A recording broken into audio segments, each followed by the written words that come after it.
in developing the sustainable approach into their everyday businesses, meaning not only having tools, but also solutions. And we have a quite few number of our members that have approached that system some years ago. Some of them are already certified. And nowadays we are a partner in SUSTUR project, which is EU-funded project that will support the tour operators and travel agencies who apply for the financial support of EU to develop and implement solutions and tools, and approach also the certification program if they want for Travel Life Partner or Travel Life Certified, or any of 4 offered accelerating programs that are in connection of management of CO2, plastic management, and also supply chain management. So it's a good opportunity actually for us and our members, and not only our members, it's an entire travel agency tour operator society invited to apply for that. So we've been actually supporting for many years the different approach to sustainable tourism, and we've been organizing different sorts of education programs in regard to that topic. So I think that there are many of our colleagues today who knows more about the products and services that are already available and they're sustainable in Split, Dalmatia County, and I would love to hear something about that as well. Sure. All right, which of the other 3 tables wants to go next? Thank you, Netta. Yeah. Hi. So I will not answer to all the questions specifically. I will just make one example. Sure. I discussed that with my colleagues.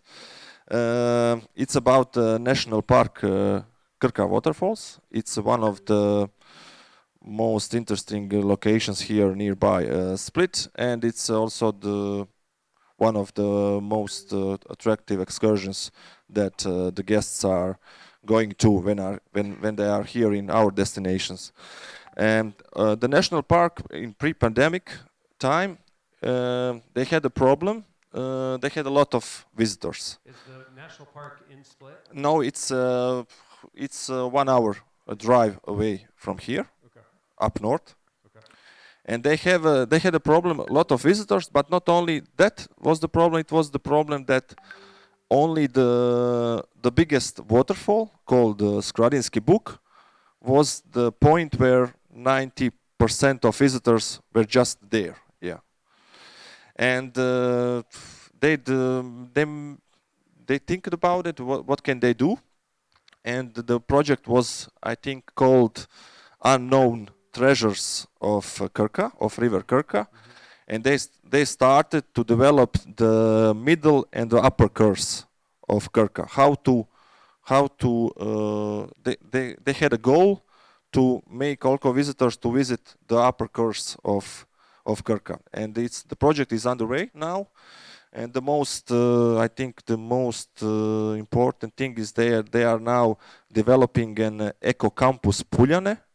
It's like a research center for flora and fauna, and other things will be developed in that area. And I think they also started to not make any more marketing stuffs around this Skradinski Buk waterfall. I think you will not see it anymore on the pictures on the internet site like that. Also, they made till last year, it was also allowed to that you on one spot near that Skradinski Buk was also allowed to you can take a swim. Now it's not more allowed. They are going in that direction. So maybe that's one good example of how can you also make the same number of visitors, but just like disperse them. Yeah. Yep. No, it's a good example. So again, this is just an opportunity to talk about what's going on in different locations in Croatia. So last 2 tables, anyone? All right, there we go. So we should have like awards or you get a prize or something. No one wants to get up. Hi, I'm Maria. So, well, we talked also about some specific locations in Croatia because we didn't manage to like think about one specific strategic for the whole country because we have so much different types of culture and natural beauties, and we think that more like local tourist sports do more for the story for each place. Well, when we talk about getting some new products, we thought that the dispersal problem in Croatia is that we do have a high demand for incoming tourists here. So this high demand is good in a way if we exclude big cities like Dubrovnik and Split, that smaller places that are not that crowded get to have visitors, just because there's not enough accommodation in Dubrovnik, in Split, in Šibenik. You get to go to these places where maybe during the winter live only 500,000 or a few people. So this is a good, I think this is good for this dispersal. We have to find a solution for these big cities. Dubrovnik is, I think, leading. Split also for this some kind of events. But when you talk about getting involved in the local community, we talked about an example for my colleague. She lives in the valley of the river Neretva, and they do this project for tourists to go picking yes, tangerines, because you can't get to the field until with a little boat to experience the life that people had for hundreds of years there. So this is for a good example to like really have this authentic experience of the location. And I don't know, maybe the island Lastovo, there is a really, I think during the winter there's maybe 400, 500 people living there. But and there's just one big road that goes across the island, and half the island is a natural park. And yeah, and then they figured, okay, this is an island. You need to. It takes a 3-hour ride with the ferry to get there. It's not really crowded, but let's see, what do we have except sun and beach? This is the second darkest sky in Europe, and so they figured, okay, we'll do astrotourism, and now they're starting to building like a big, I don't know how it's said, zdarnica. I don't know, star viewer, yeah. So yeah, that's a good example, but we can find these good examples in smaller places, not like for this authentic. I think it's not that easy to have an authentic experience in a big crowded place. So yeah, that's it. Yeah. Well, one of the things that every country experienced is, and even in my state of Maine, is during the pandemic, it was all about local travel, local tourism, domestic tourism. And I think we all got this appreciation. I've never, in the 2 years, explored more just in my town because I had to take my kids out every day at 4 o'clock or they were going to explode in the house after Zoom calls and online, and and finally it's like, all right, let's get them out. And so we had to just go explore like regularly, and you just get to know. And I think that point, there's so many great undiscovered places that you all know about Croatia that most people, honestly, the only cities I knew were Dubrovnik and Zagreb. I hadn't heard of Split.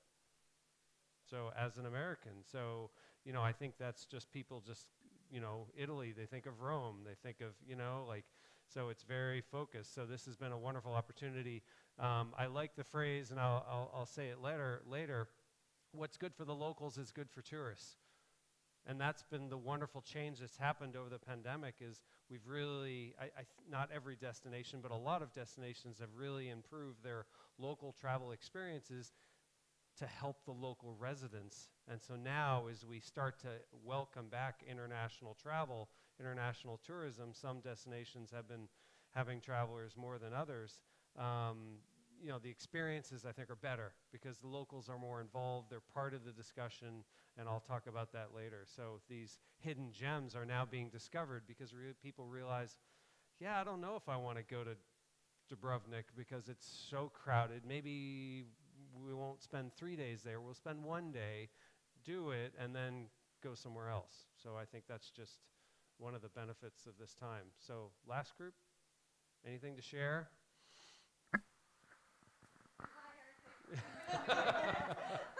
You're the token representative. I think so. I'm just putting more items on the bill.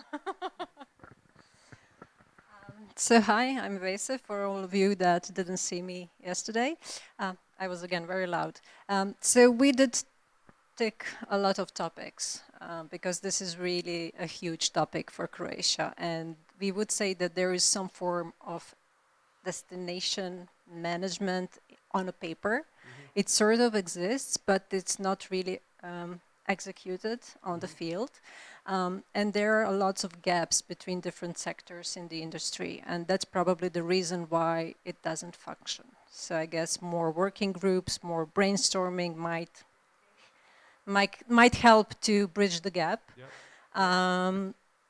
We also thought that a solution and the principles with the most potential are definitely the dispersal and off-season, because this is what we can do quite easily. But again, we need help. It's not easy for small operators, DMCs, to do that by themselves. We definitely need to be supported by the DMOs and eventually by the ministry to help us out figure the path to do the change. I would like to thank to the colleague who mentioned Krka, because it's really great example, and it's practically something that could be copied to the entire country. Since we also take to the conversation about these two posters, you have one of the most famous beaches in Croatia, and you have Split. You have ever heard of Split? Yeah. So still, the marketing is still showing the highlights of Croatia. It's very present. And often it happens when we get clients asking to create a customized trip for Croatia. Even if it starts with, oh, we want to do something off the beaten track, we create something off the beaten track. But the next sentence is like, oh, but there is no Split, Hvar, Dubrovnik.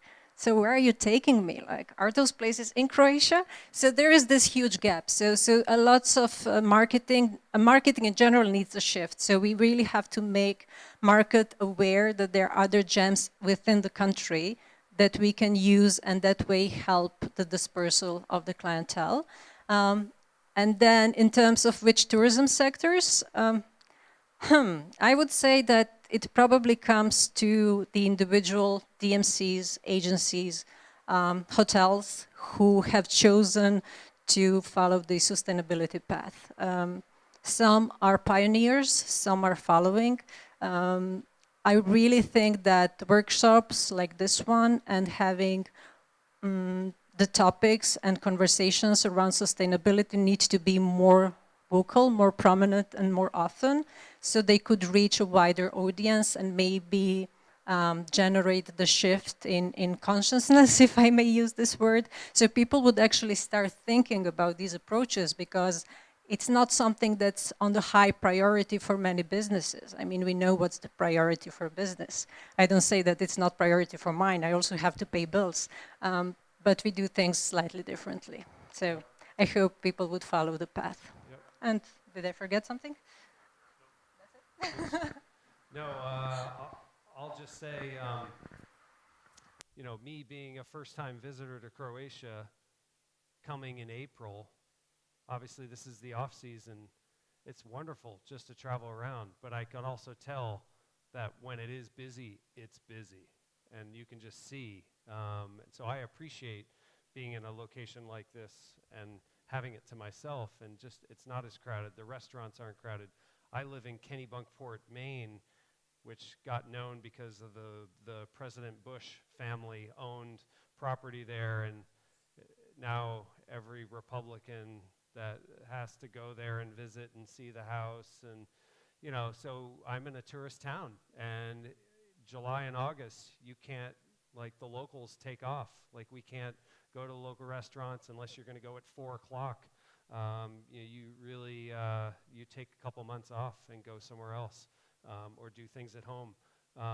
But I will say, just on the points that you just said, you know, education, it takes time. I mean, that's why you're doing an event, a workshop like this. And yeah, sure, you'd hope that there'd be 100 people here, but it takes time and having those conversations and moving things forward. You just have to, and that's why I wanted to see what ideas were brought up. You know, the point of dark sky, I mean, that's, we're seeing more and more in our work. I was just in Oregon attending the state of Oregon's governor's conference, or, you know, a conference for the state. And dark sky is getting a lot of attention. I mean, it's such a wonderful example of sustainability. You know, you're going into rural areas, spending your money on accommodations, food. It's low impact. It's looking at the stars.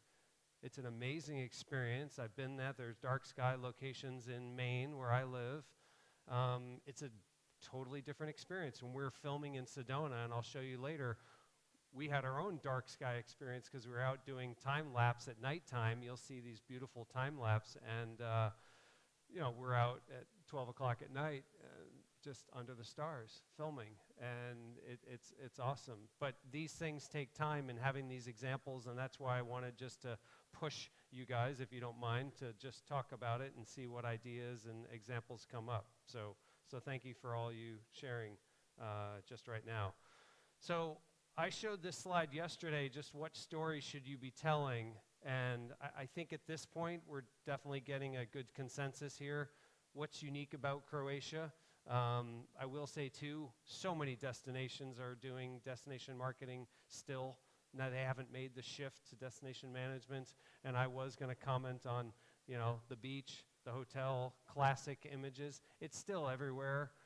Egypt just put out a video just a couple weeks ago that was critiqued by a lot of people online and social media. And again, change takes time, you know, and it's about education and collaboration and getting the industry. Sometimes the private sector has to show the leadership in a lot of situations. So, but you all know these things here: appreciation of the outdoors, nature, helping local communities, these growth sectors in tourism. And I like that, just to call out, there's a lot of aspects of tourism that actually have the potential for sustainability. So let me just throw you into another story. This is a great story of sustainability. Again, it's another situation of a local community really embracing health and wellness and organic food, and it's sort of a community-based tourism story again, different than the one yesterday, but just a good example of the experience you can have that's authentic, that's real, and it's simple. It's just, and these guys are really sharing their life, and food is a big part of it. So just enjoy this next story.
love the simplicity of that, and I loved her honesty.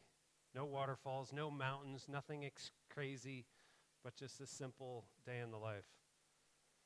So marketing for sustainable tourism. So now again, I know I'm pushing the needle here a little, but just seeing if, seeing where the trends are going, seeing where tourists are. Younger tourists are wanting this immersive experience. They want to give back. I mean, this is a fact, and those travelers are coming to Croatia. And so I will say that, strategically, looking big picture, I mean, trying to position more of a sustainable experience across all the factors that we've talked about is where tourism is going. So I'll show 4 different steps here on the marketing side.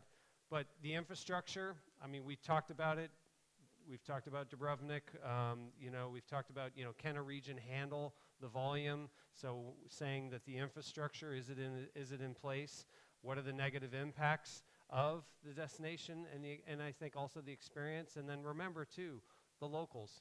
How does it impact the local people that are living in a destination? So important. And also I'll mention this later on the stakeholder part, but just including the local residents, making them part of the conversation. I've got a really good example of that later. We talked about content marketing yesterday, the importance of content, that content is king, queen. So on that content strategy, there's so many really cool things you can do, even if it's just a little bit here, a little bit there. It's not too difficult to do, and it helps, again, change that dialogue, impact the trade, the local trade, other companies that you might work with in your supply chain. So if your company is a leader in sustainability or regenerative or wants to do it, impact your supply chain, impact the companies that you impact on the left and on the right to make change. It takes time. We talked about the importance of just talking about it, making it part of the discussion. So identifying stories that around sustainability. Talk about it on your social media channels and the different things that you're doing. And try to address some of the key challenges. But I will say communication is such an important part in all of this. If you do want to be part of the future, want to have Croatia be a leader, a pioneer in all of this, and the content that you produce and you talk about plays such an important role. These are some examples from my backyard in Maine. That's the city of Portland, which is about 30 minutes from my house. And these are just some examples of dispersal. So getting people out of the major, downtown Portland, which again, it's a very popular tourist destination. I won't say it's screaming over tourism, but it's really crowded in the summertime.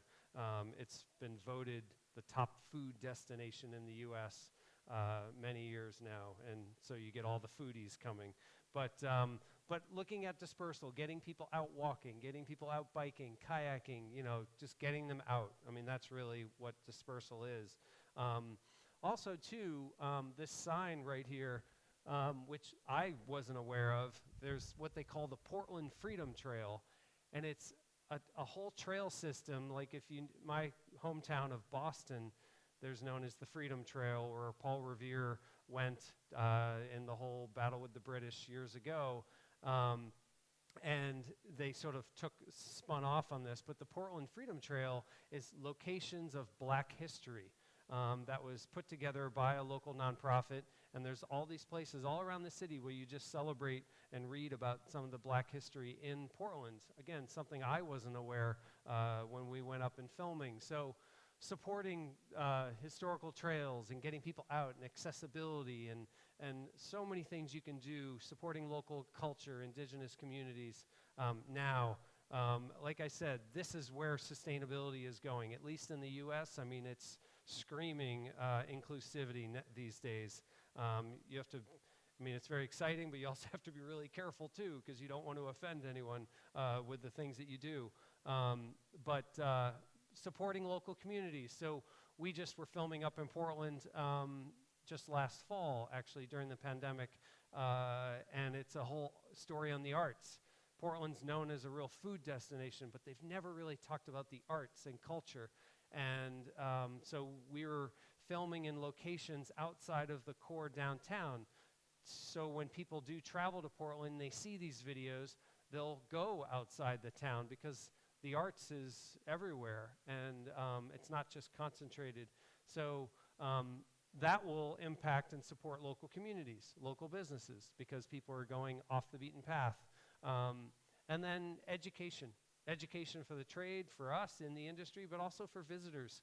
And I'll show you an example soon on just how travelers can be good stewards, take care of the destination. And you're seeing this now, at least in the US, a big push on educating travelers. You know, don't just trash it. You know, really take care of the places that you're living, because locals live there too. So on the notion of stakeholder, and this brings up Sedona, so we were working with the city of Sedona. I'll give an example, and this will give some perspective. They did a GSTC. For those who know the GSTC, that's the, GSTC, Global Sustainable Tourism Council, sorry, mind block there.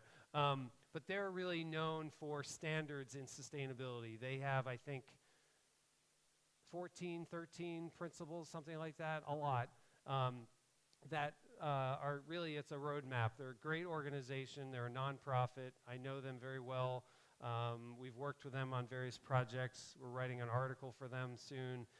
They did an assessment of Sedona back in 2016. That's 8 years ago. 8 years? 16, 6 years. We were there filming last fall, because I'm thinking about last year. My math's not that bad. But we were there last fall. We interviewed 24 people to do the film, and I'll show you this film in just a second. It's one of 3. And of all the people we interviewed, one person mentioned sustainability. So they did this assessment years ago. They did a whole sustainable tourism management plan, 300-page report. And we went out, interviewed people in the industry, nonprofit, government, operators, hospitality, everyone across, you know, we want to crisscross the entire industry. One person mentioned in an interview with me sustainability.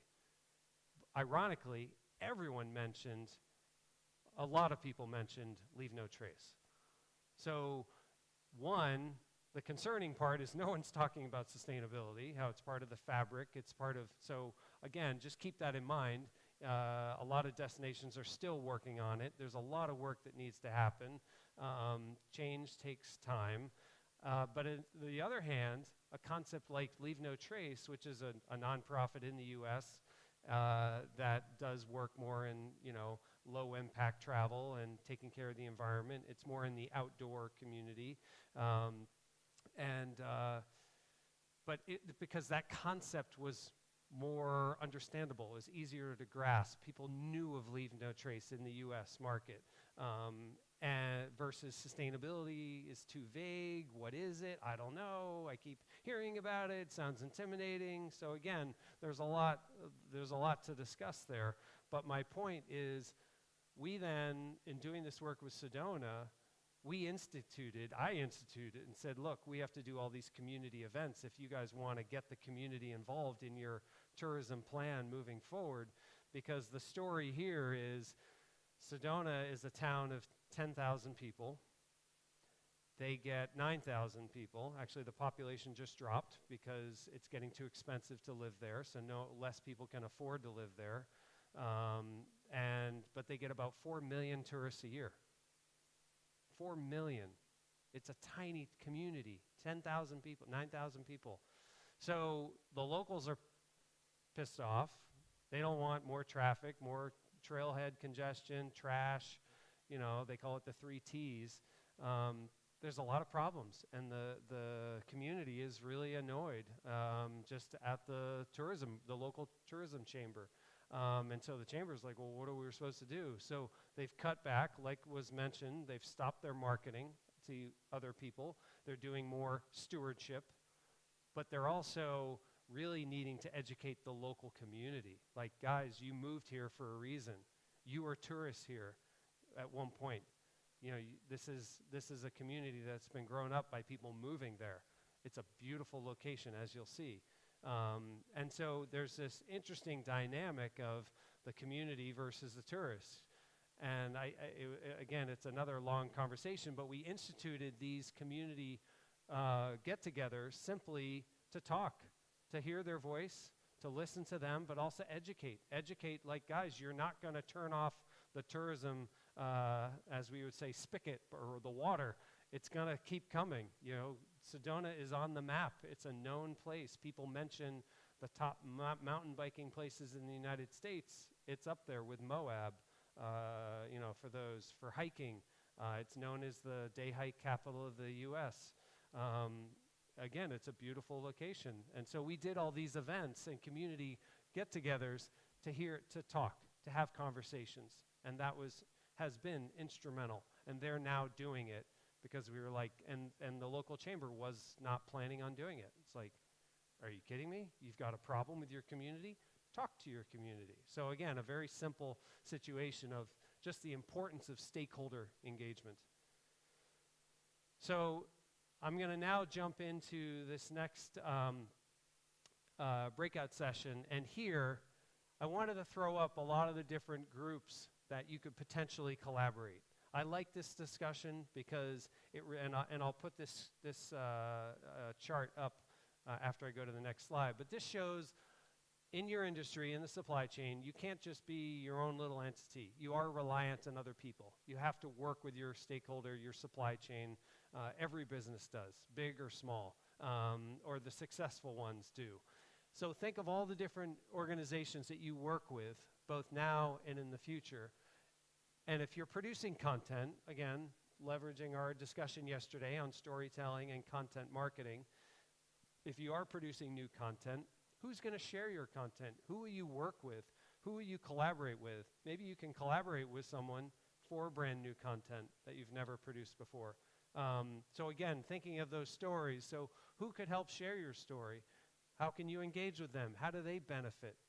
So thinking of the different opportunities of collaboration and stakeholder development. So this is the last section, the breakout. So don't worry, there's only two. But this is looking at, okay, you've got content. We talked about content marketing. We talked about storytelling. So hypothetically, if you have new content that you want to get out to educate travelers, to educate future tourists, let's just have a group discussion. Again, it can be everyone of who would you work with, nonprofits or NGOs, advisors, operators, etc. How can you engage with them with a new story? And then how will they benefit? This is the biggest part. The most important question is, how will others benefit? What do they get in return? No one, I mean, it always helps to look at things from the other people's perspective. What are they getting out of it? How does it help their business? And then if one person can just share that with the group. So take your time on this. Again, just talk about stakeholders. Go off on any tangent that you want, anything you want to share. This is about sharing, so that you don't have to answer all of these questions. You can focus. I think some of the comments on the last discussion, like the national park, like a very specific example, the dark sky, so feel free. There's a lot of freedom here. So, and then I'll show the final video, and then we'll break for coffee. So remember this, this matrix here, the different folks you can work with. And so talk stakeholder for any new content or work that you're looking at doing. Talk amongst yourselves, and we'll reconnect in like 5 or 6 minutes.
So, who wants to go first? Don't everyone jump up at once. Share your story, share your example. It will be quick. It's still good. There we go. Hello. Hi, I'm a new guy here, I think. My name is Ante. I really appreciate the invitation to join here today with these great guys. I think I'm going to have a problem with this second part from yesterday because I wasn't here. But maybe I can also share some ideas from the split living lab which we currently have at the Faculty of Economics. So basically we are really focused on working with all different kind of the stakeholders, including the community, NGOs, tourism businesses, and this includes of course travel agencies, which are really important, hotels, and so on. So we are trying to, throughout the Living Lab, for example, support them to identify some of the priorities which are related to sustainable, more resilient tourism development. And then once they all together around the table identify the priorities, we help them to find the joint solutions. And I think this is really aligned with the regenerative and transformative tourism which you was focused before in the context of the more responsible tourism management. When it comes to the story concept and engagement with the network, I would argue maybe that this is dominantly related with the video you have showed before referring to the Thailand.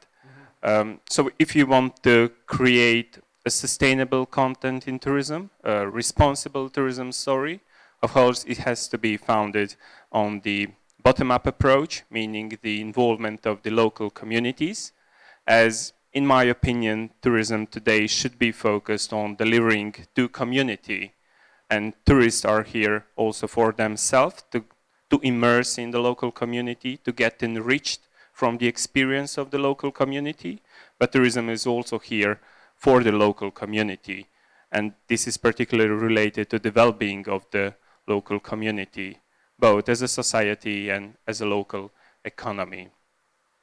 How each category of the partners will benefit by working with you.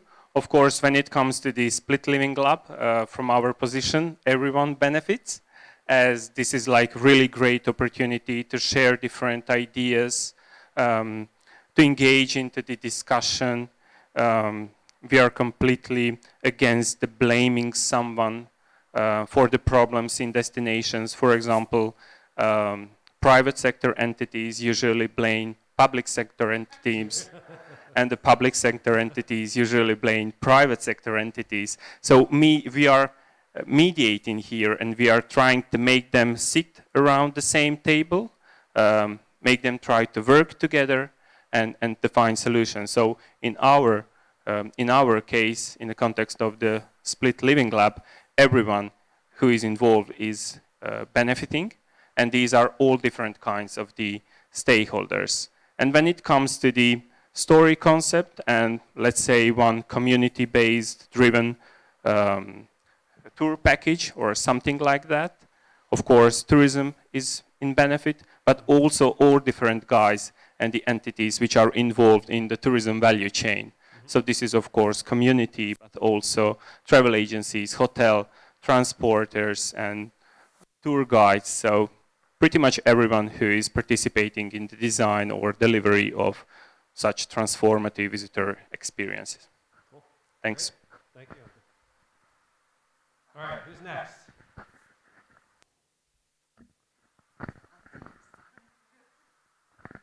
Okay, I'm Philip. I will just give an example of one ongoing project by the owner of our company. So he's originating from one village called Župa Imotska on northern slopes of Biokovo mountain. It's a nature park.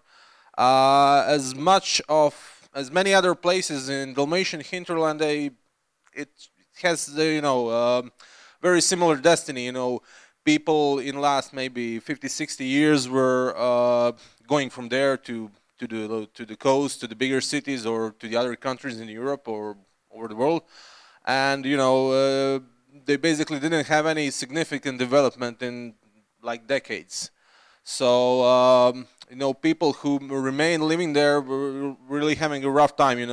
Some things that we have here for granted, they were really not easily accessible for them. So now what he's doing at his old age, he has this strong feeling of, I've never asked him directly, but I guess he has a strong feeling of giving back to the community from which he went into the world and make a large corporation.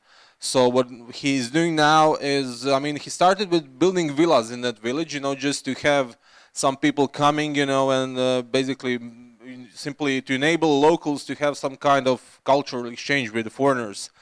But that wasn't enough, because if you build villas, with a pool, it's okay. But, there is no tangible use for locals. They can, maybe if somebody is going to sell their own organic vegetables, something like that. But, he felt that more is needed to be done. So what now is being done, basically, local community had a big problem with the cost of water supply, which was like roughly, I think, €3 per cubical meter of water. Basically making, these people don't have some, fancy jobs, good salaries and so on. They're living in this, very desert place, I would say. And now what he's doing now is making a big reservoir, like water storage, to give them for free to people who live there. To be able, to do some agriculture, to plant something or so on. So apart from that, he's building a winery, dry dock for boats, like maybe 10 miles from that place.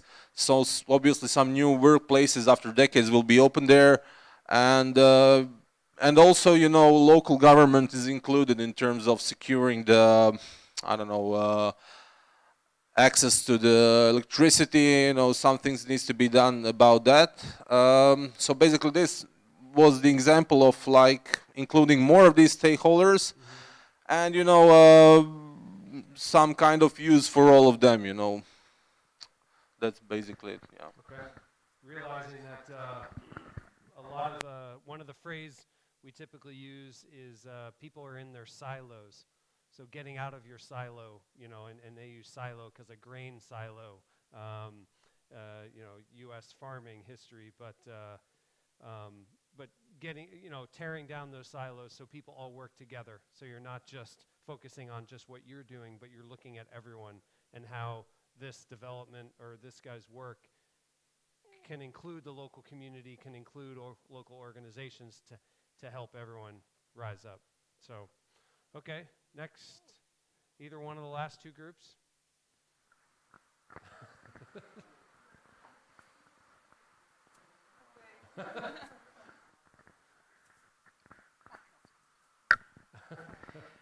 Okay, so when we discussed, for example, our business specifically, we operate with private accommodation in Croatia, and there is not like we're now creating some new content or story. We're just selling accommodation, okay? But the things we are trying to educate our hosts is the impact on the environment, which is now really important. For example, to getting like a sign to be a sustainable property, the importance of that is not just to be like have a better visibility on booking platforms and having a bit bigger rate of bookings. It's also to change the way we approach our destination, our place where we live. So with the main goal may be to have like to earn more money, but there will also be a good impact on the whole community also, because if every host starts to be responsible to separate waste, to start to avoid plastic. It will be, eventually it will be good for the environment, for the location, places will be cleaner, and maybe this is our like mission as an agency to explain this, why this is so important. So not just to have better visibility and booking, but to help your community and help preserve the place you live in and you earn your money. So, yep. Yeah. Yep. Yeah. Education. It's all about education. Yeah. I mean, just getting education. I said it earlier. Education and communication, so important. All right. Last group.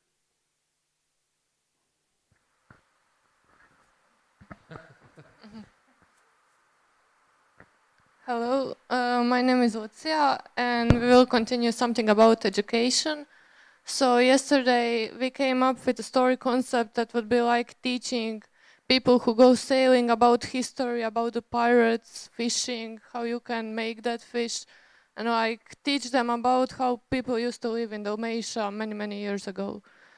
So we were thinking about how to continue that with this topic today, and how we first need to educate the locals through media and to promote that story through media, to teach the locals how it's important, and then to teach the travelers how people used to live.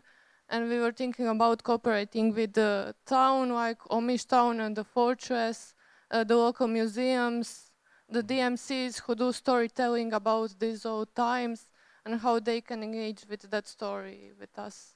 Yep. Education, education. Yeah. Yep. It all starts from education. Yep. Okay. Great. I think that's Thank you. No, this is great. All right. Well, again, the whole idea was to just share ideas and thoughts. So I'll end with this final video. Just this is actually a brand new version of, well, we had a more of a trailer on Sedona and the work we were doing, which I've been showing a lot, we've been showing a lot, and now we're coming out with 3 different sub-stories, one on the outdoors, what you can do in Sedona, one on the arts and culture scene, and then one on more spiritual wellness, because these are the 3 sort of key segments or audiences that visit Sedona. So again, this town of 9,000 that gets a lot of tourists. So this is brand new. We were filming there last October when it was very busy, so we saw it firsthand. A couple things that were noted. You know, you mentioned the national park with the waterfall and it not being promoted now. We were specifically told by the clients, by the destination, by the Sedona Chamber of Commerce, to not include the most popular places that people come. There's one, I don't have a photograph, it's called Devil's Bridge, and it's literally a bridge of the red stone. I mean, it's unbelievable. Our head cameraman went out and did a drone shot of him standing on top of it, and you know, it's amazing. But we decided we were going to, you know, the strategy in promoting Sedona was to promote the region, not the iconic spots that people will then say, I want to go see that arch. I want to go see that unique, you know, swimming with dolphins or whatever it is, not in Sedona, but, you know, somewhere else. So we had a very specific list of don't shoot this, shoot this, you know, and so, and it's a place where you're surrounded by, it's unbelievable, the places, but we literally went to places that aren't trafficked as much, so people really thought of the region and the area versus this checklist of I have to go do this, this, this. So anyway, so enjoy. People have asked me, you know, after you've been here 15 years, you look around and, you know, just don't think this is so special anymore? Nope, not at all. Every day is special when you can wake up in Sedona. This is her whole backyard. I get so excited about resetting once you get out there. Any direction you look, honestly, you just get a breathtaking view. Sedona is America's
So you saw the mention of take the Sedona pledge. You're seeing this now. You know, you fly into Hawaii, you go into a lot of different Palau. Actually started this whole movement of you fly into the airport and you have the opportunity to really just sign like, hey, I'm going to be a good steward. I'm going to take care of the destination I'm traveling. Obviously, it's not a contract or anything. It's more of an emotional sort of guilt of just, hey, make sure you have a light impact on your experience. And so these pledges are popping up everywhere. So really, I think it's a good educational. I mean, I think they're getting a little oversaturated, but the concept behind them is really good. You go to a location, take care of it. Take care of it like you would your own backyard. So anyway, so summarizing today, just talking about it, we covered a lot of different topics. But you know, we talked about the lingo, the terminology, sustainability, regenerative. I think it's really just a mindset, mind shift, you know, of where people are now and where they need to go. So just be patient with that process. It takes time. Destination management, we talked about these destinations that have, you know, just done an amazing job marketing or just being iconic places that people want to visit. Sedona being one of them.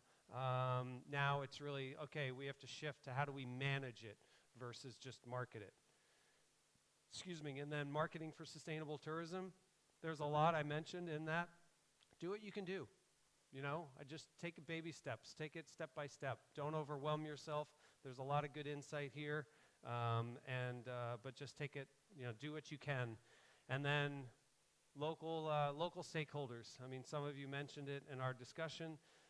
You must include them now. They're part of the conversation. They have to be, and it's clear globally that local communities are vital for tourism. So, enjoy your coffee break.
All right, last but not least, the last session. This is a little shorter, but I will say, if you guys have any questions, I'm here to help. So please write them down or keep a mental note, and happy to answer them during this or at the end. Really just want to, we're here together just for a little bit longer, and so anything I can do to help you with all the things we've been talking about yesterday and today, that's honestly the best part for me, is really talking with people in the industry. So please think of those questions. So last but not least, talking about really the communication part. I've emphasized that a fair amount just in our conversation. I think the success of tourism is so much is based on communication, but I really like strategic communication because it sort of sees how creative you can be and how innovative you can be with communications. We'll talk also and do a couple of the breakouts on distribution. So think of, you have your content strategy, you know the content, you know the stories, you have an idea that sustainability, regenerative, destination management's important, some part of that. So then how do you get that out to the industry? How do you get that out to the market? And I'll show you a number of different examples, case studies that we've done on different projects, if it's trade, if it's social media. So I'll show you a bunch of different videos just to serve as examples. So marketing for sustainable tourism. So this is the fourth final step. I showed the three earlier, which is talking about infrastructure and content strategy, and I forget what the third one was. But looking at targeted marketing, now that hopefully your infrastructure is there so you can support, you have your carrying capacity. We'll see, not all destinations, but you have your strategy, you know your community is ready, now you want to promote. So identifying that market, and I think that's where a lot of destinations, not all, are starting to see, okay, we need to be more targeted. It's not just mass marketing, it's not going out to everyone, it's about segmentation, going out to very specific audiences, saying, this is the customer I want because they're going to enjoy the experience, they're going to stay longer, maybe spend more money, but I don't think it's always money driven. I think it's more such a great connection when you have, anyone that's a tour operator or an advisor or even a hospitality and hotel, there's nothing better. I have 3 Airbnb properties, actually, I didn't say anything about, and I love it. It's crazy in the summer when it's busy, but I love a good guest, and it's been really fun. My wife's involved. I drag my kids, they help me clean, or they're there just stocking things, and it's really a family effort, and so it's part family, part income, I will say. It's nice being in a tourist destination for that benefit, but more importantly for me, it's about that connection with travelers on a different side, because I love tourism. So shifting and targeting. Whoop. Well, I got my screen. I don't know about you guys.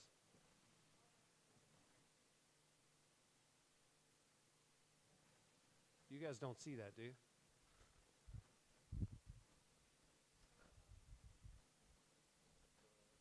Oh, did he go? Oh, okay. Sorry. All right, well, I'll just tell you. Okay, so going after a segment.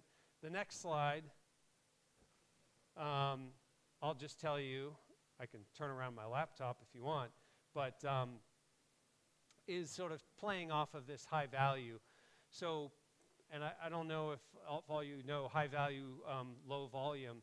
People that, like I said, they stay a longer period of time and they spend more money. It's an optimal situation. And a lot of the segments the adventure travel market, a very well-known market that people have the propensity to spend more money and stay longer. Responsible travelers, people that want a unique cultural experience, getting into the community, really experiencing food, wellness, health.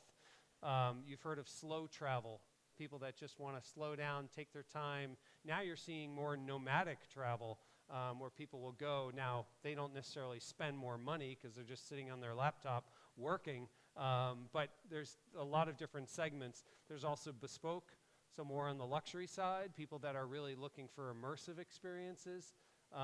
So there's a lot of different markets when looking at the high value traveler. Lots going on with my screen right now. But oh, we're doing a reboot. So this session is sponsored by Panasonic. So it's just shifted, like I mentioned earlier. It's all about segmentation now, and most of you probably know that. Go after the audience that you want for many reasons.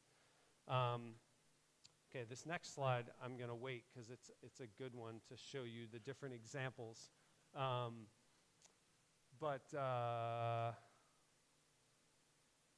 this is like not in control. I'm not in control at all. There we go. Thank you. So if you know the channels on the left, owned is your website, your email list. You have full control of it, so you own it. Shared, social. Think of all your social media channels. Earned, this is what we specialize in. It's much more difficult, takes a lot more time. I'll get into it. But that's earned media, so media pickup, press, writers, influencers. Well, not as much, well, depending on influencers. And then paid. Paid, I will say, back in the day used to be crazy expensive, but now it's not necessarily expensive. We do a lot of Facebook ads, Instagram ads, things. It can be very cost effective. But what I like here is on the far right, the strategy. So again, going to the assumption coming out of this that you're seeing the need to really look at sustainability and the opportunity to differentiate in looking at sustainability. But so on your own channels, share the sustainability work that you're doing. If you have a plan or want to start a plan, share that experience. That's a big thing that we push with destinations that we work with in really sharing, you know, people typically do a 3-5 year sustainable development plan or a destination management plan. And my whole point now in the industry is why just hunker down in a bunker where no one hears you for 3 to 5 years? Talk about it, share that experience. I'm connected with some of you on LinkedIn. It's a great network and tool and channel to share experiences and get insight, get feedback, like, hey, we accomplished these milestones, but also we're struggling with this. How do we improve this? There's some really good knowledge sharing that can happen these days that we didn't have years ago. So that sharing part is so crucial, in my opinion, these days. So looking at social media, posting content that relates. We do this a lot. We have a whole editorial calendar for the year. Yeah, it might change here or there, but we have a plan. We also work with writers, influencers on a regular basis to get more knowledge. You know, writers based in Europe, writers based in Asia, Latin America, to get more global perspective. Earn media, like I said, you know, bring sustainability-minded writers on to your hotel, on your trips, on your tours. There's some really good writers out there. If you need any names, let me know. We work with sorry? I'm the one. You're the one? Yeah. You're the writer? I write my blog. Yeah. There you go. There you go. See? We're all, not, some of us are doing it. And she does it for free. That's really nice. And then lastly, paid. You can get influencers and what. We're doing a campaign right now in Portland next month. We're bringing in some influencers, very targeted on the content we did on this new arts and culture work, films that we're launching, really celebrating local artists in the town. So it can be really interesting and creative, tapping into that network of other people and other stakeholders in the industry where it's all like-minded. And that's, I was just saying during the break, how the reason why I love the sustainable tourism sector is because it's like-minded people. And it's really, it's a wonderful community, and you can do some really cool things together. So knowing these different channels, so just be aware, owned, shared, earned, and paid. So on the earned side, does anyone here do earned media for the work? Anyone do any press? You're pitching stories to the media and you get an article posted. Anyone? Anyone want to? No? Maybe? Okay. Well, I'll just tell you if you want at some point. You're like, we should get some press, some media pickup. So Tim, on the right-hand side, actually writes, he's a freelance writer, and I was just staying with him in Bend, Oregon just a couple weeks ago at his house. He came with us to Georgia. So yesterday I showed that video on Georgia. He was with us for those crazy 10 days traveling east to west across Georgia. One experience I'll never forget. And he's like 6'5", and thin as can be, and but such a great guy, and so passionate on writing. But he's a good example, just to use Tim as an example. He's a writer, but he works for publications like the New York Times, like Travel and Leisure, like major global publications, Lonely Planet. And the key on my end, so we're filming in Croatia, and we want to get stories picked up of brand new work we're showing of Split, but we want to get it picked up in the press. Well, everything you heard yesterday, it's got to be a story. It's got to be, as you would say, narrative-based. So there's a story woven in. That story arc, it's authentic. It's not a promotion. So identify the media, not necessarily Tim, because Tim's a writer for a publication, but identify those media outlets we want, target them, develop those long-term relationships with the editors at the publication. It takes time. And a lot of times we'll work with a writer like Tim because he has those relationships.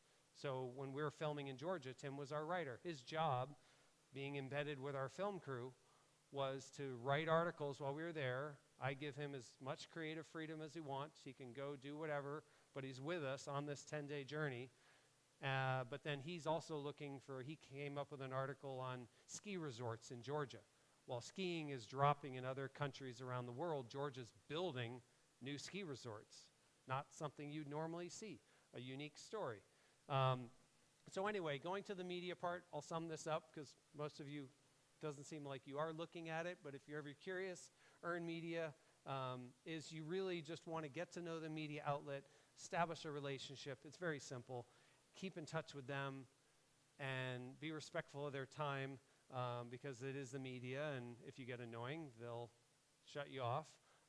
But having partners like Tim, the writer, is really helpful. So, the part we've been waiting for. So we have 2 breakouts, both on distribution.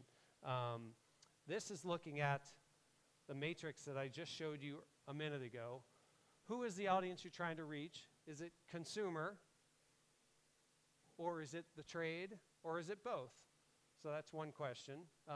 Obviously, when we work with a destination, Georgia was interested in for consumer. So we marketed to Poland, France, Germany, Italy, and the UK. All for consumer, no trade. So every campaign is different. I'll show you a trade example in a minute. What are your most successful channels? Earns, well, not many people put your hand up, so maybe shared, maybe owned, maybe paid a little. And then what outlets would you want to use, and what is the best use of your resources, your time, your money? So we can keep this really short. We can also change things up if you want, because I know some people are getting tired of always being the spokesperson, is we can also just do it as a group discussion right now, if that would be helpful, okay? Get some nods. All right. So why don't we anyone have any comments on this? I showed you that matrix. And anything that you'd want to talk about. Let's just do a general Q&A on this discussion. No one has to stand up. You can sit. Anything you want to talk about, any questions you have, it's free range. Or I can keep going. So you guys are now in charge. But anyway, we've done a lot of breakouts, so we'll take a break. Any questions on these? Any questions you have? Anything you know that you'd like to share that might be helpful for anyone else? Or I can, yeah. I don't understand what, in this case, what trade means. Oh, trade, more B2B. B2B, sorry. Trade is, yeah, I get that a lot. You have to clarify. So B2B, B2C. Any questions on that? Any things that you're curious about that you'd want to go into, want to pursue more? Or not? You got it all figured out.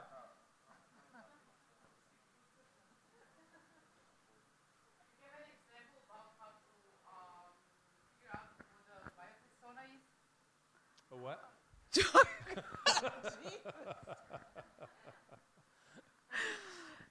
Like, I mean, do you have an example of how do you identify your buyer persona? Like, for example, Georgia, they targeted these, I don't know, 5 countries. Do you know, do you have any insight of how, why those countries? And I mean, Oh, well, that was dictated by Georgia because those are their primary markets. Like Poland is a big market for Georgia, you know, for tourists. So what we did, I'll just give you if it helps, like we had a writer, Tim, with us.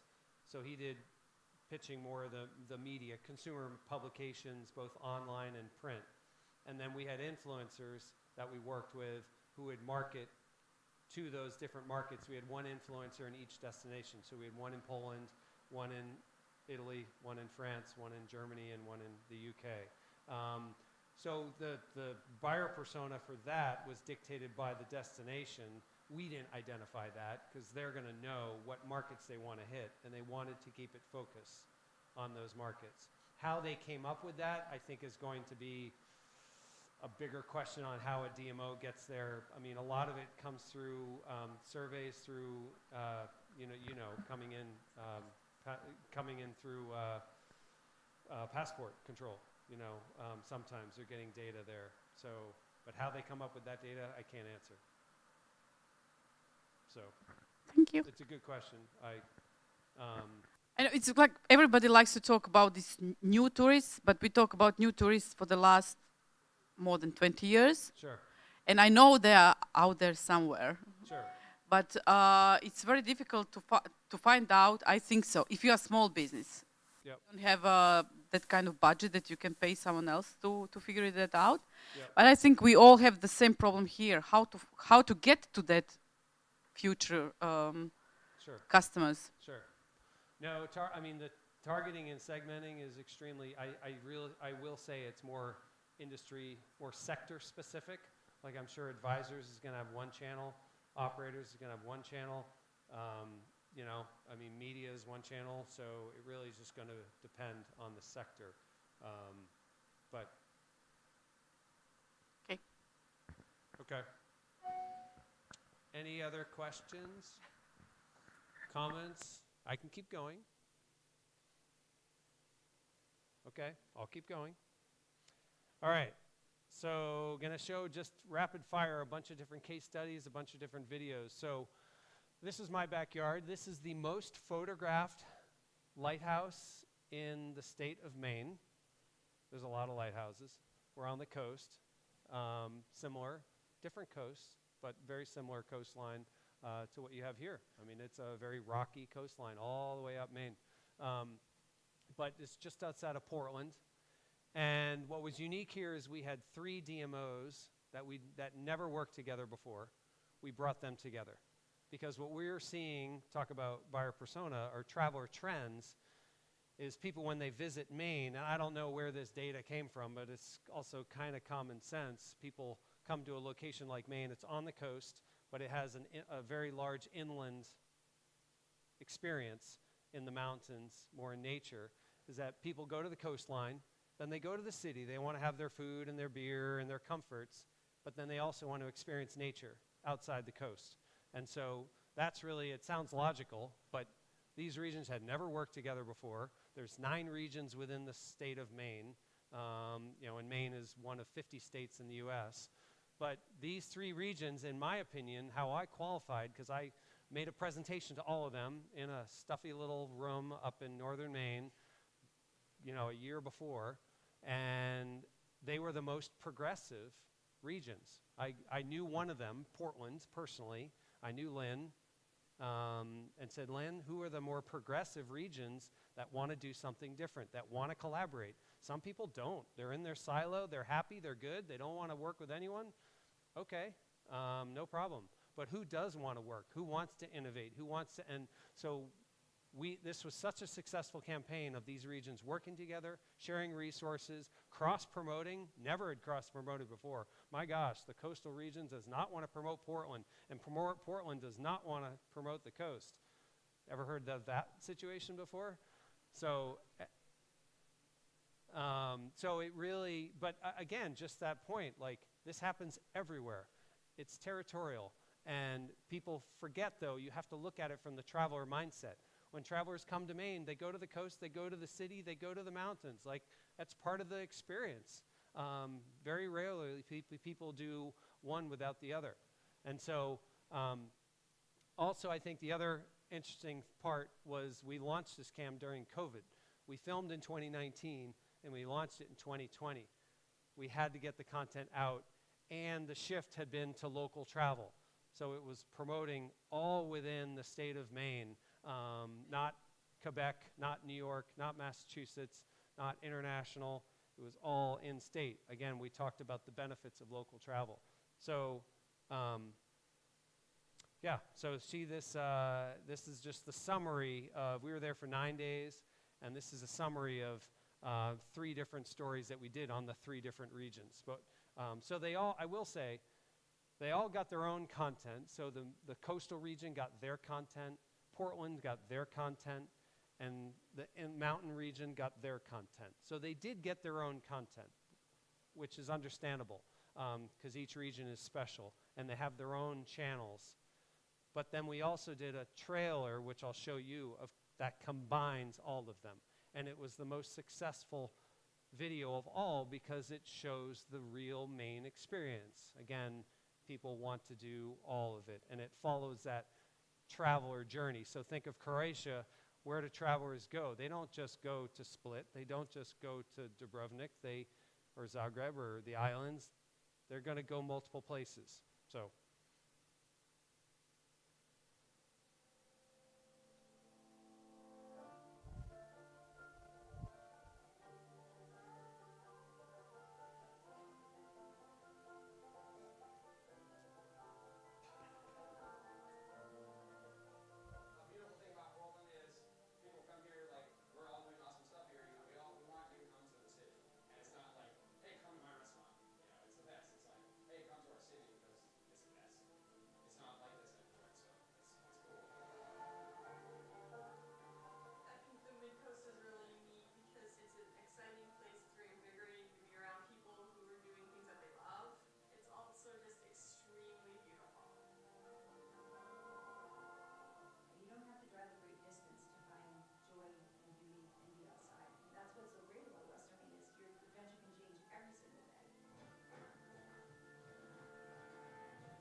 All right, so go share that video with Stella and tell them we got to do this for Croatia. Come on, go to the islands. You come to Split. You go into the mountains for farm food, farm to table.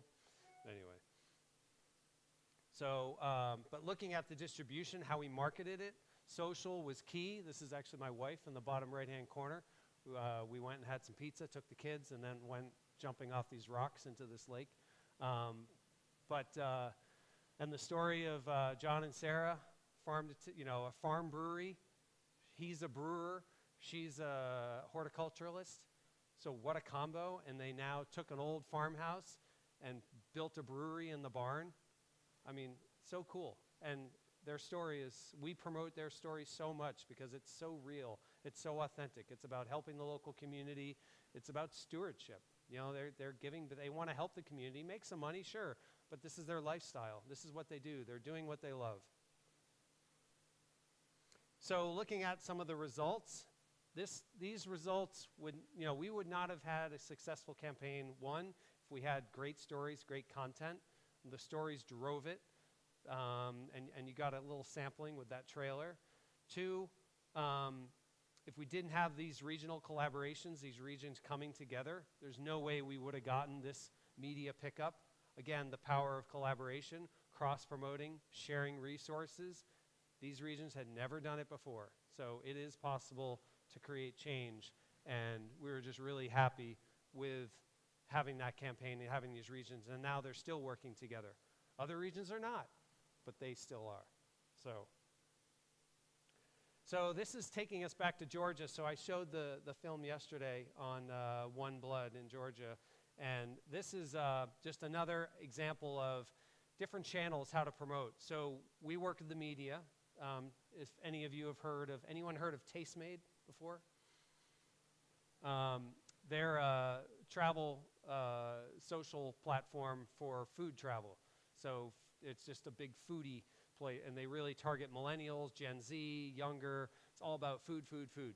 And so they came to us. We were going to Georgia, and we pitched them a whole bunch of stories, and they picked 3. And this is you'll see, it's very simple. It's about 45 seconds, and it's just on what's known as the world's cheesiest cheese. And it was fun. It's very simple, but it shows just the point of producing content very strategically for a very specific audience, travelers, food travelers, through a media partner. So it's something that we did for Georgia.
So I'm sure you can think of a lot of dishes in Croatia where you could do something similar. Again, it's a very specific story, a very particular food item, and it has that world's cheesiest cheese.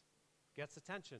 So it was really fun to discover that in our research and looking at Georgia and what was unique and compelling. So the power of research. So now I'm going to shift all the way over to Asia. So Indonesia. This was probably one of the more luxurious film shoots we've ever done. Again, Georgia, we were crammed into a tiny little minibus. It wasn't that comfortable for 10 days. I'll just say that, 6 people driving cross country. I mean, it was a blast. I loved it. But here, we're on a sleep-aboard boat for 6 days. I've never seen more beautiful sunsets in my life.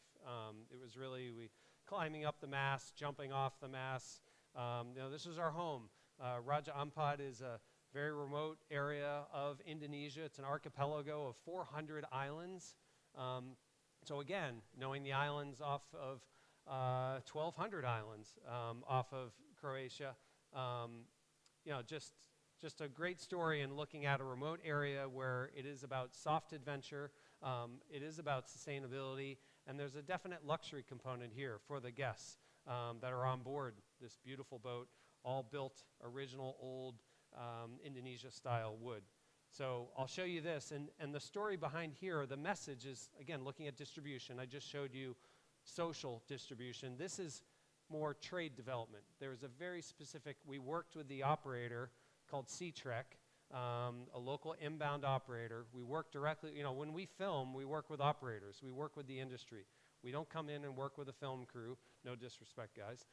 We work with the industry because we want eyes and ears on the ground, and nothing better, in my opinion, to have a local tour company that knows the people, knows the streets, knows the country and the city and the region better than we ever will.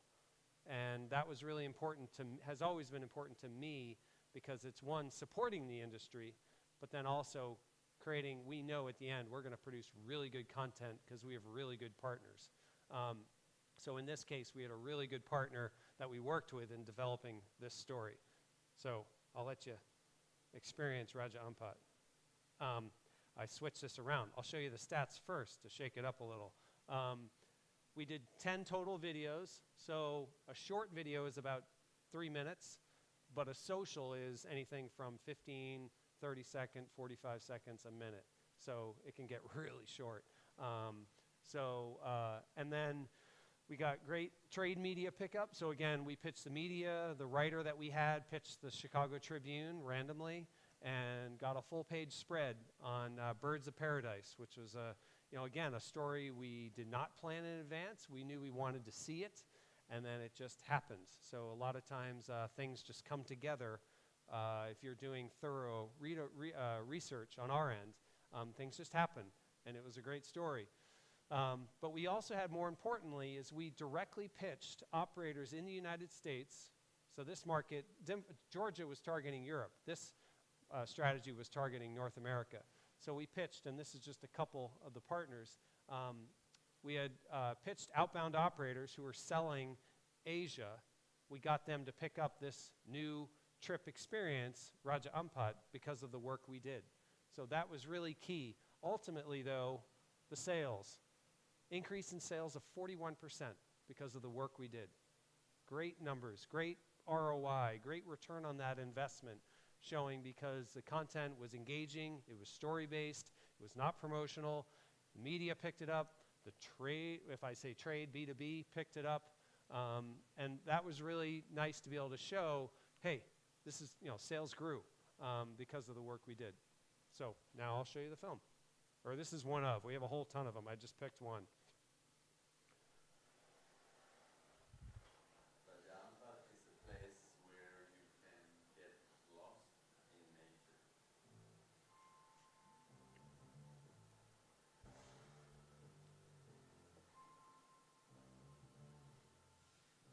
The name Raja comes from the four kings, which is Mysore, Vaideo, Salavati, and Sakanta.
So who doesn't want to go to Raja Ampat?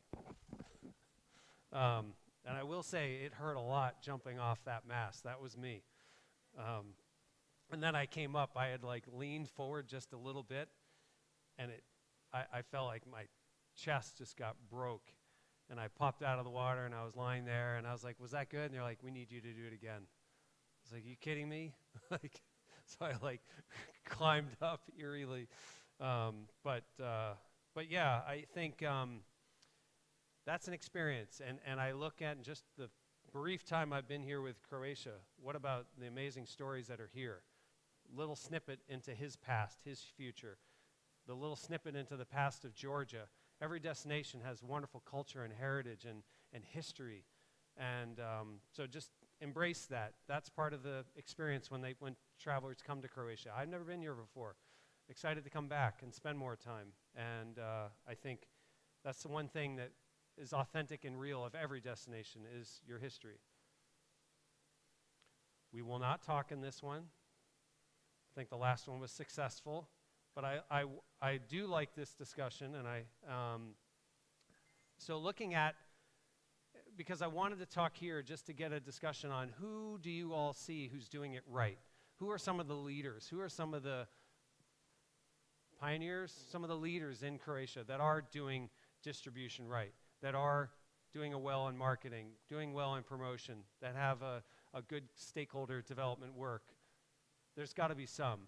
And so we'll open discussion. I won't do the board, or I'll do the board, but we can just talk as a group.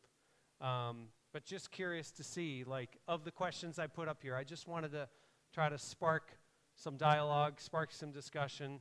Again, this session won't go as long as the others. But just what is the best distribution for here? You know, you asked, like, globally, like, well, what's working here? Who are the leaders that any of you admire? Who, you know, what is going to help change, looking at this new era of travel, what is going to help change and move the needle? So anyone want to throw out thoughts here? So just to spur a discussion, we won't have to, you don't have to, we won't do the table discussion, but we can just keep it general. But any thoughts or comments on distribution here in Croatia? I can keep moving, but I just wanted to put it up here. I crafted these for you guys, just thinking, okay, what's going on here, and who are the leaders, and who is doing some good work? Work might need to change, might need to pivot, but anyone come to mind across the industry, across the whole stakeholder supply chain? Watch, you're going to get the thing thrown in you. Sorry, Neta. Okay, there is one agency that I like, and they're based in Zadar. I think they're called Secret Dalmatia. No? I don't know. It's a good Secret Dalmatia. Yeah, is it? I think they're called Secret Dalmatia. Okay. Because now they have several brands, I think, Sure, so several sure. websites, and they're doing the good job. It's kind of destination management covered up, and I like what Vesa does. And I like her, for example, social media posts. Okay. Get some local No, local I talent do. here. I do. I don't know, that's example from the private sector Sure, that I like. Yeah. Okay. No, I mean, we all have people we admire, or things that you'd want to improve, or things that are, you know, that's all. I just wanted to see if there's any knowledge sharing here, or any, like, or it could be outside, I will say too. So if it's easier to talk about other destinations, anyone, you know, in Europe and Greece and Italy and others that you admire, anyone that comes to mind that you say, hey, you know, worth saying one comment of. There are a lot of great brands in the travel industry. I mean, I look at a brand like, I'll just say Intrepid Travel. I mean, they, in my opinion, are such a leader and a pioneer. They granted, they're huge. They're the largest global operator in the world. So they have the ability to take that leadership because they drive so much business, but they have put such a stand on sustainability as being part of their, you know, they changed to become a B Corp. You know, there's a lot of really cool brands in the travel industry that are doing awesome work, but go ahead. Airbnb, maybe with their experiences. It's not Airbnb only like accommodation. It's Yep. like accommodation plus destination experience. Yep.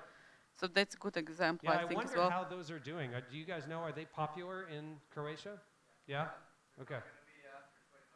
What's that? They're not going to be after 29th of April. Oh, just Yeah. regulations coming in? New regulations coming in. Airbnb is doing such major shift. Sorry about that. Airbnb is doing such a major shift in its policies. And after 29th of April, Airbnb is doing such a large tectonic movements regarding to host policy and guest policies. Nowadays, I don't know how much you heard about it, but Is this Airbnb. just in Croatia? This is globally. Globally? So it's a shifting market. It's a shift. He's a shifting partner. He's moving so much around, and basically the policies for hosts and for guests are rapidly changing after the 29th of April. Huh. Stay tuned. Stay tuned. I'm even a host. So yeah, it'd be interesting. Anyone else? Again, any other brands that you admire? Anything you'd want to I would like to point out Metropolitan Touring Peru. Yeah. They have a good promotion and good storytelling. Yep. Metropolitan Touring. I know them in Ecuador. So that's where their headquarters the are. Eco B&B. Sorry? There is Eco B&B company from Italian for sustainability properties. Okay. Eco Airbnb. Yeah, Eco B&B. Eco Also B&B. ecological, Okay, I never yeah. heard of it. Okay, great. Good. Anyone else? Anyone want to mention that comes to mind? I can keep going.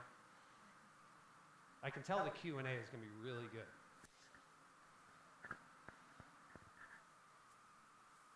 Okay, all right, I'll keep going, but again, I just wanted to put this up to try to stir some ideas or thoughts of the industry. So, let's go to summaries. So, these are some of the points just from today's, this afternoon, shorter afternoon session. I think we're all hearing at least, and I would just say do what you can with sustainability as much as you can, help move the discussion forward. I had good discussions with several of you just about that. You know, it takes time, you got to be patient. Redefine measure of success. It's not about volume anymore. I think that's clear. I think also too in our discussion yesterday, stories are what resonates and stands out in social. And so try to tell some of your sustainability stories. It's what people want to see and hear and experience. Talked about the importance of community in the previous session. Really looking at the importance of community and making sure they have a seat at the table, as we would say. And then lastly, looking at targeted media channels. You know, for us, when we work with media, we go after certain media. When we work with writers, we partner with certain writers that have that expertise on Croatia, on the Balkans, on Western Balkans, you know, knowing that area very well. Same with influencers. We're very targeted. I will say overall, I was just going to throw up a handful of points here just from yesterday and today. It really has been wonderful to be here, and I appreciate the hospitality that everyone has shown. It's been, Jen, just a blip on the screen, spending literally a day in Zagreb and then 2.5 days here. I know I'm just at the top, and there's so much more to experience, but I will say it's very clear, and I mentioned the point earlier, when you see you know, the story of his ancestry and families in Raja Ampat, our guide, you know, the stories are here, and I would just say embrace them, tell them. It's what makes Croatia special and unique. It's what makes nations special and unique. These experiences, this is what people are. I hopefully coming out of this, you see the importance to segment, the importance of targeting your market, getting, you know, going after those travelers that will stay longer, but also really satisfying their need for unique experiences. That's what people want. And everyone, you know, I've mentioned this several times now, everyone needs a seat at the table. The work we did in Sedona, Arizona was a great example. The heavy lifting that needs to happen, and they're doing it. It's just taking time, and you just have to be patient with the process. And then lastly, you know, we're here to help. You know, I'm here to work with the industry and help you all, and you know, really It's just been an honor for me to be here and share. Hopefully this has been helpful in all the discussions we've had yesterday and today, and I hope you come away with some value, and I appreciate everything that's been offered to me, just my brief time, and love to continue that conversation. And I'll throw up these last points. I think content so important. Do it right. Don't advertise. You know, we did that brand voice and values yesterday. I think that, you know, that's always interesting, just to sort of throw you in. What does your brand mean? How do you talk to your customers? And what are the values behind your brand that you stand for? Identifying your best stories, identifying the key stakeholders that are involved, and then looking at marketing and promotion in a good way. So that's all I have. So I can just throw up this last slide, which is thank you. But here, honestly, any Q&A or discussion, or we can just talk after. But thank you again for everyone being here.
I will say too, for those interested, all the videos I showed, they're on our YouTube page. If you'd like to use them, feel free.